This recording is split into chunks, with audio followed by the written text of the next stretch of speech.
நான் உங்களிடம் அன்பு கொண்டிருப்பது போல நீங்களும் ஒருவர் மற்றவரிடம் அன்பு கொண்டிருக்க வேண்டும் என்பதே என் கட்டளை. தம் நண்பர்களுக்காக உயிரை கொடுப்பதை விட சிறந்த அன்பு யாரிடமும் இல்லை. நான் கட்டளையிடுவதையெல்லாம் நீங்கள் செய்தால் நீங்கள் என் நண்பர்களாயிருப்பீர்கள். இனி நான் உங்களை பணியாளர் என்று சொல்ல மாட்டேன். ஏனெனில் தம் தலைவர் செய்வது என்னது என்று பணியாளருக்கு தெரியாது. உங்களை நான் நண்பர்கள் என்றேன்.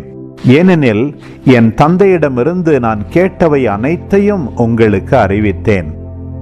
நீங்கள் என்னை தேர்ந்து கொள்ளவில்லை, நான் தான் உங்களை தேர்ந்து கொண்டேன்.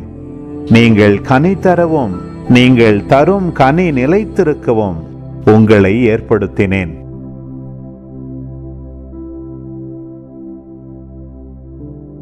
ஆகவே நீங்கள் என் பெயரால் தந்தையிடம் கேட்பதையெல்லாம் அவர் உங்களுக்கு கொடுப்பார்.